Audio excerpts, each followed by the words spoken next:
ఆ అమావాస్య ఘడియలు నీ చావు కోసం ఎదురు చూస్తున్నాయి. అసలేంటి వదిన మీరు? అమ్మ మిమ్మల్ని పుట్టింట్లో వదిలేసినంత మాత్రాన ఇలా మౌనంగా ఉండిపోతారా? తప్పు చేసింది నేను, శిక్ష మీకా వదినా? అరవింద్, అసలు ఇప్పుడు నువ్వు నా దగ్గరికి ఎందుకు వచ్చావు? మిమ్మల్ని ఇంటికి తీసుకెళ్ళడానికి వదినా. అరవింద్, నేను రాలేను, నువ్వు వెళ్ళు.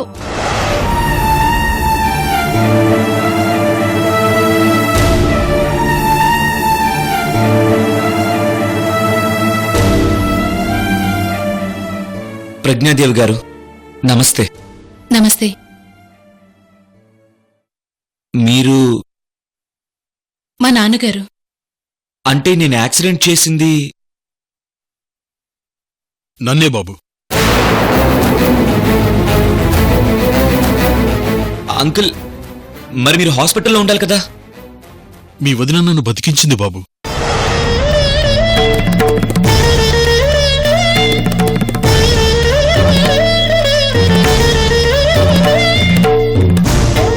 వదినా,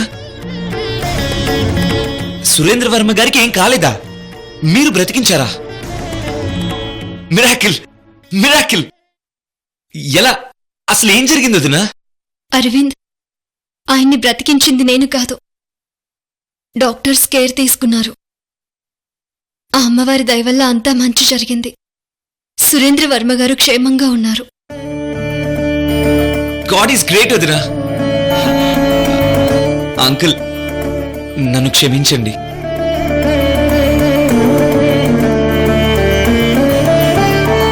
అంకుల్, ఆ రోజు నాకు ఏమైందో తెలీదు, ఎలా డ్రైవ్ చేస్తున్నానో తెలీదు. సడన్ గా నా కళ్ళు తిరిగాయి, అంతే తప్ప ఓవర్గా తాగి డ్రైవ్ చేయడం వల్ల కాదంకుల్.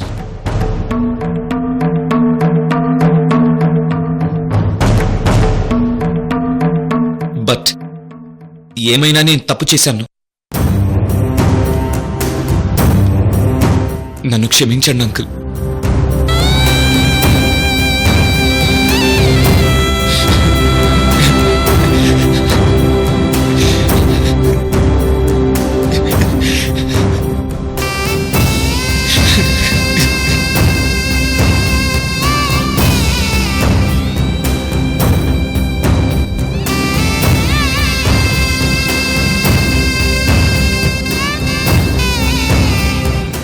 ప్రజ్ఞాదేవి గారు, మీ నాన్నగారికి ఏమవుతుందోనని మీరు ఎంత బాధపడుంటారో నేను అర్థం చేసుకోగలను. మీ మనసు బాధ పెట్టినందుకు నన్ను క్షమించండి.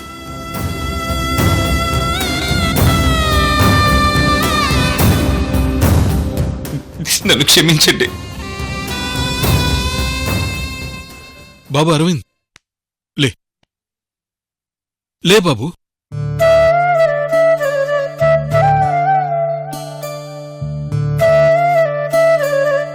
అమ్మా ప్రజ్ఞ, డాడీ, ఈ పవిత్రమైన గుడిలో అమ్మవారి సన్నిధిలో తను చేసిన తప్పును ఒప్పుకున్నాడు.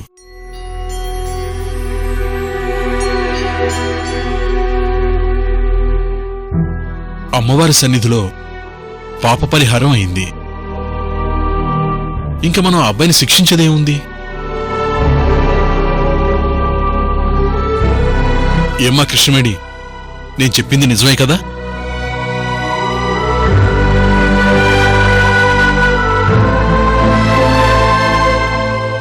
అమ్మా ప్రజ్ఞ, వదిన మరుదుల్ని చూస్తుంటే నిజంగా ముచ్చటేస్తోంది.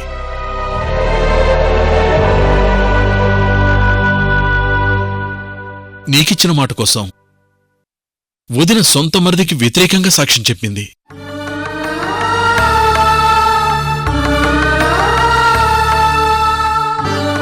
సాక్ష్యం చెప్పిన వదిన మీద కోపం రాలేదు సరికదా? అసలు నువ్వు చేసిందే కరెక్ట్ అంటున్నాడు మరిది.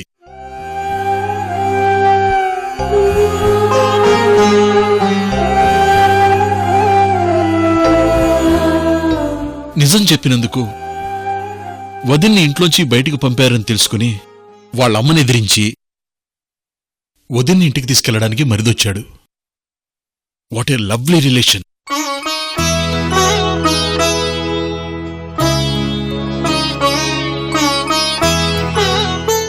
నా ప్రమాదం వల్ల నువ్వు సఫర్ అయ్యావు.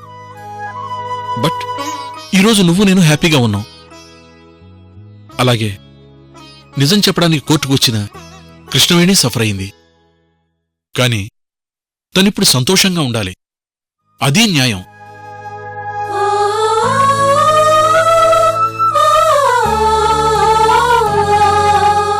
బంధాలను ఇంతగా ప్రేమించే వదినా మరుదుల్ని చూస్తూ ఉంటే కుటుంబం అంటే ఇలా ఉండాలి, కుటుంబంలోని బంధాలు అంటే ఇలా ఉండాలనిపిస్తోందమ్మా.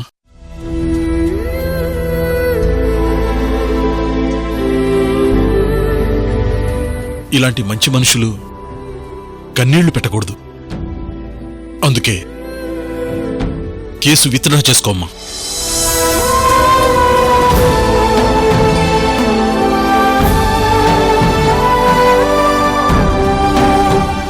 కృష్ణవేణి అమ్మవారి బొట్టు పెట్టగానే నాకు పునర్జన్మ లభించింది. ఈరోజు అమ్మవారి సన్నిధిలో అరవింద్ వచ్చి తన తప్పునొప్పుకున్నాడు.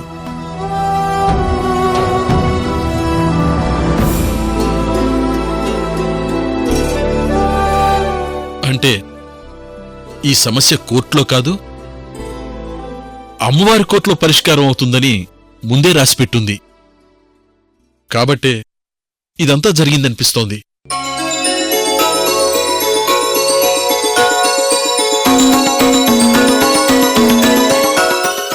నా మాట విని కేసు విత్డ్రా చేసుకోమ్మా.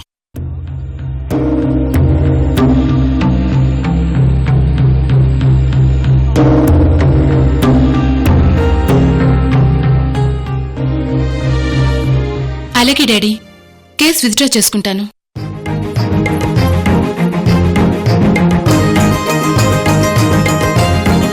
డాడీ కంటే ఈ ప్రపంచంలో నాకేది ఎక్కువ కాదు కృష్ణవేణి గారు.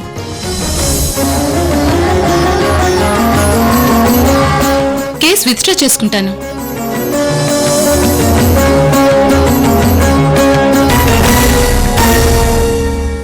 మీరు మీ కుటుంబంతో కలిసి సంతోషంగా ఉండాలి.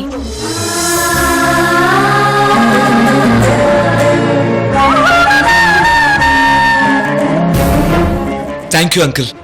Thank you very much Prajnadevi గారు. Thank you. God is great. Yes yes.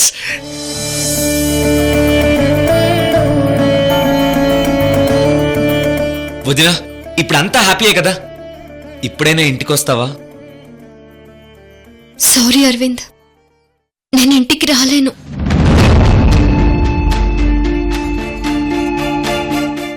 ఎందుకు ఎందుకు వదినా? అరవింద్, మేడం నన్ను ఇంట్లో నుంచి బయటికి గంటేశారు. అది నాకు పట్టే శిక్ష. ఆ శిక్ష నేను అనుభవించాలి. అయ్యో వదినా, మమ్మీ ఎవరు నిన్ను శిక్షించడానికి? తను నా అత్తగారు. నువ్వు అమ్మని ఎదిరించినట్టుగా కోడలిగా నేను ఆవిడని ఎదిరించలేను. నా పరిధి ఎంతవరకో అంతవరకే. దానికి మించి నేనేమీ చేయలేను అరవింద్. కేసు విత్డ్రా అయిందని తెలిస్తే అమ్మ ఏమీ అందొదినా. పోనీ మమ్మీ తరపున నేను నిన్ను క్షమించమని అడుగుతున్నాను. అరవింద్ ప్లీజ్, ముందు నువ్వు ఇంటికి వెళ్ళి హ్యాపీగా ఉండు ప్లీజ్. నువ్వు రాకుండా నేను ఆ ఇంటికి వెళ్ళను వదినా. నేనింటికి రాలేను అరవింద్.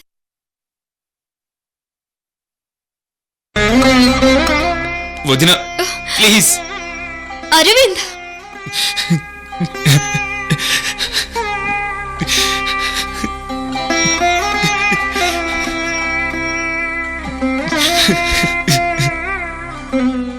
అరవింద్ ఏంటిది? ప్లీజ్ వదినా. గుళ్ళో కాళ్ళు పట్టుకోకూడదు, లే. గుడిలో దేవత పూజలు అందుకుంటుంది. నాకు మా వదినే దేవత. తప్పేం లేదు.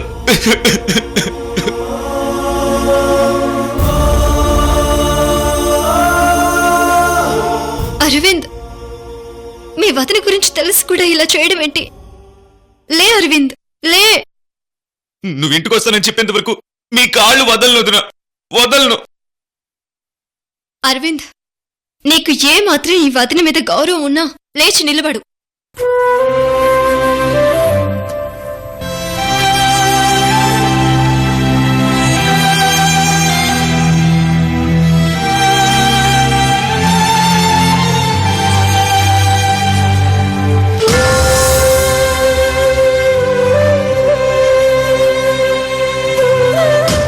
వదిన చెప్పినట్టుగా విను.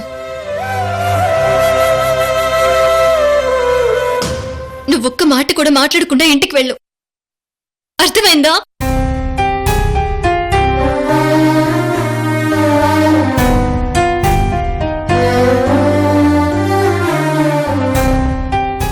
అర్థమైంది వదినా. నేను నిన్ను ఇంటికి తీసుకెళ్తే అమ్మ నా మీద కోపడుతుందని నువ్వు అలా మాట్లాడుతున్నావు.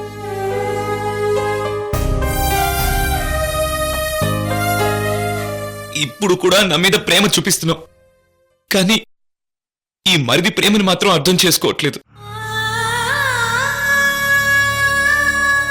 ఎలా వదినా నిన్ను అర్థం చేసుకునేది?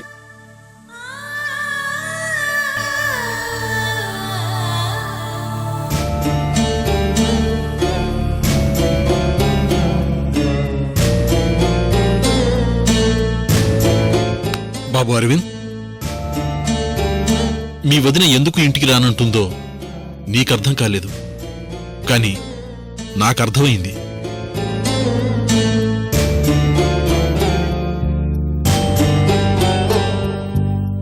పుట్టింట్లో ఆడపిల్ల మనసు చెరుకు ముక్క లాంటిది. అదే అత్తింట్లో ఆడపిల్ల మనసు కరుగ్గా తయారవుతుంది. మీ వదిన వ్యక్తిత్వం గొప్పదైనా తను ఆడపిల్లే.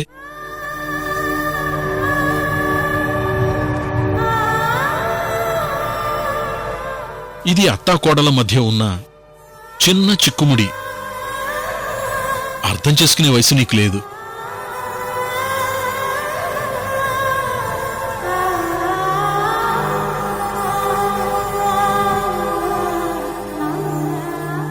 మీ వదిన్ని ఇంటికెళ్ళా తీసుకెళ్లాలో నేను చెప్తాను. రాబాబు, రాబాబు.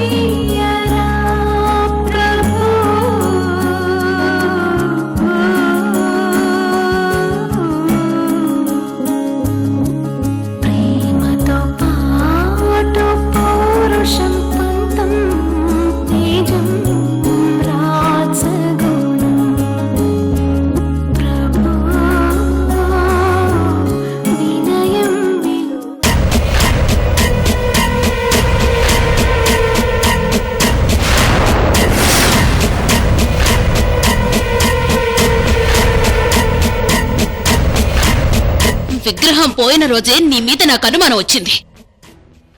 మీ బావగారు అడ్డుపడి ఆగమంటే ఆగాను. నువ్వు ఆ రోజు మోతో చెప్పింది కట్టు కథని నాకు అర్థమైంది. దొంగకే తాళాలిచ్చినట్టు నీకు నైట్ వాచ్మెన్ డ్యూటీ వేసినందుకు ఇంత పని చేస్తావా నువ్వు? అక్క, నాకు నిజంగా ఏం తెలీదక్క. మయూరి మీద ఒట్టేసి Shut up! ఈ ఒట్లు గట్లు మీద నాకు నమ్మకం లేదు. అమ్మవారి విగ్రహం దొంగతనం జరిగిందంటే అది మీరైనా చేసుండాలి, లేదంటే మీ సాయంతో ఇంకెవరైనా చేసుండాలి. వదినా, మమ్మల్ని ఇలా దొంగల్ని చేసి మాట్లాడటం అన్యాయం. రాత్రంతా కంటి మీద కొనుక్కు లేకుండా డ్యూటీ చేసి అలసిపోయి పగలంతా నిద్రపోతున్నారు. నా భర్తను చూసినప్పుడల్లా కన్నీళ్లు పొంగుకొచ్చేలా ఏడ్చి ఏడ్చి ఏంటి జీవితం అనిపిస్తుంది వదినా. అవసరమైతే విగ్రహం దొంగతనం నింద నా మీద వేయండి, నన్ను శిక్షించండి, నన్ను చంపేయండి, నేను రెడీ. మయూరి, నీలో సతీ సావిత్రిని, సతీ అనసూయను చూస్తున్నాను. నా జీవితం ధన్యం మయూరి, ధన్యం. అంతేకాని నా భర్త మీద దొంగ అని నింద వేయకండి. నేను తట్టుకోలేను వదినా, తట్టుకోలేను. ఏంటి నటిస్తున్నావా? నువ్వు నటిస్తున్నావో నిజంగా ఏడుస్తున్నావో తెలియనంత అమాయకురాల్ని కాదు నేను. నువ్వు ఉత్త నటివో ఉత్తమ నటివో నాకు బాగా తెలుసు. వదిలిపెట్టను. సృజన్, ఏంటి రత్న? వీళ్ళ నటనలు చూస్తుంటే నన్ను నేను అదుపు తప్పి షూట్ చేసి పడేస్తాను. సో వీళ్ళని నువ్వు ఎలా హ్యాండిల్ చేస్తావో నాకు తెలీదు. వీళ్ళ మీద నాకు అనుమానం ఉంది. డెఫినెట్ గా విగ్రహం మాయం చేసింది వీళ్ళే. ఇంకొక హాఫ్ అన్ అవర్ లో విగ్రహం క్లూ దొరుకుతుందని ఎస్పీ గారు ఫోన్ చేశారు. ఈ లోపు నిజం ఒప్పుకున్నారా? సరే సరి. లేదంటే ఎస్పీ గారి ఫోన్ వచ్చాక ఆ దొంగలు వీళ్ళేనని తెలిసిందో దీక్షితులు గారు చెప్పినట్టు ఈ ఇల్లు శ్మశాన వైరాగ్యంతో నిండిపోతుంది. వీళ్ళకి హాఫ్ అన్ అవర్ టైం ఇస్తున్నాను. ఈ లోపు మీరు నచ్చ చెప్తారో ఏం చేస్తారో నాకు తెలీదు. నా దాకా వస్తే మాత్రం వీళ్ళ కర్మ.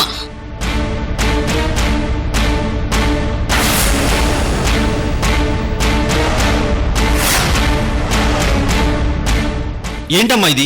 నిజం చెప్పండి. బావగారు, అన్నయ్య, బావగారు, ఏంటిది? లేవండి. అన్నయ్య, మాకేం తెలియదన్నయ్య.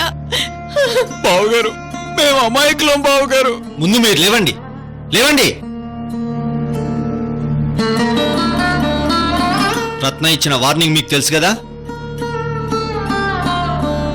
ఈ వ్యవహారంలో మీరు ఇన్వాల్వ్ అయి ఉంటే నిజం చెప్పండి. మీకెలాంటి శిక్ష పడకుండా రత్నతో నేను మాట్లాడతాను. అంతేకాదు, ఈ ఇంటి నుంచి మిమ్మల్ని గెంటేయకుండా నేను కంట్రోల్ చేస్తాను. కమాన్, నిజం చెప్పండి. అన్నయ్య, నిజంగా మాకేం తెలీదు. మమ్మల్ని నమ్మండి. బావగారు, అమ్మవారి విగ్రహం దొంగతనం చేసేంత ధైర్యం నాకు లేదు బావగారు. అసలు ఆలోచనే వస్తే మాకు మేము తల నరుక్కుంటావే కానీ అలాంటి పనులు చేయం బావగారు, అలాంటి పనులు చెయ్యం. మీరిలా అనుమానిస్తే మేమిద్దరం సూసైడ్ చేసుకుని చచ్చిపోతాం అన్నయ్య. అసలు అనుమానం వస్తే మేము ఇంకా బతకడం ఎందుకు? మీరే మమ్మల్ని చంపేయండి బావగారు, చంపేయండి, చంపేయండి, చంపేయండి బావగారు, చంపేయండి.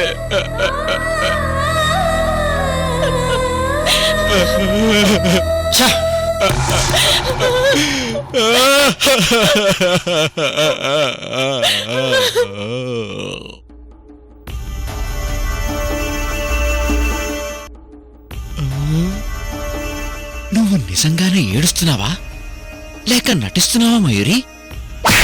అమ్మా, నిజంగా ఏడుస్తున్నాడ్రా మగడా? అవునా? నేను నటిస్తున్నాను మయూరి. అమ్మా, కర్మ కర్మ, నీకింకా అర్థం కాలేదా? 42 గంటల్లో విగ్రహం తీసుకురావాలని దీక్షితులు గారు చెప్పారు కదా. అవును కదా. పోలీసులు ఫాస్ట్ గా ఎంక్వైరీ మొదలు పెడతారు. మనం ఖచ్చితంగా దొరికిపోతాం శశి. అటు డబ్బు పోగొట్టుకున్నాం, ఇంకో హాఫ్ అన్ అవర్ లో ఇటు ఇంట్లో స్థానం పోగొట్టుకోబోతున్నాం. చివరికి మనకి మిగిలేదేంటి శశి? అమ్మవారి విగ్రహం దొంగతనం చేసి అపచారం చేశాం, అందుకే మనకి శిక్ష పడింది. నిజమే శశి.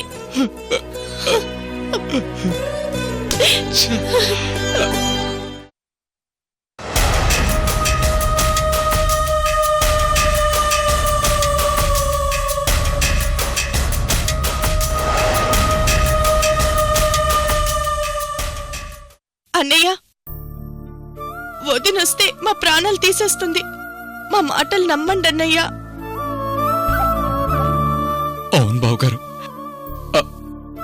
అక్కతో చెప్పి మమ్మల్ని మీరే కాపాడాలి, లేకపోతే మేమే చచ్చిపోతాం బావగారు.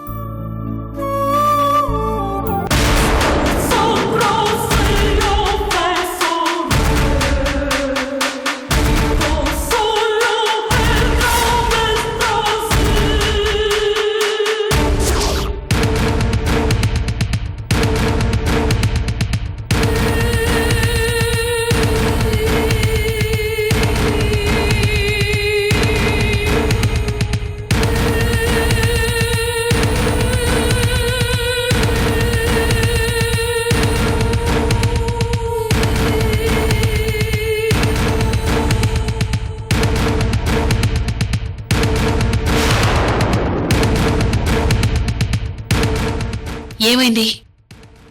ఒప్పుకున్నారా? రత్న, వాళ్ళు తప్పు చేయలేదంట. అవును రత్న, చావనైనా చేస్తాం గాని అలాంటి తప్పు ఎందుకు చేస్తామని ఏడుస్తున్నారు. అవును వదినా, మేము అమ్మవారి విగ్రహం దొంగతనం చేయలేదు. సరే, నేను నమ్ముతున్నాను. కానీ ఒక కండిషన్. 24 గంటల్లో అమ్మవారి విగ్రహం ఎలాగైనా పోలీసులకు దొరుకుతుంది. ఆ రోజు విగ్రహం మిస్సింగ్లో మీ పాత్ర ఉందని తెలిస్తే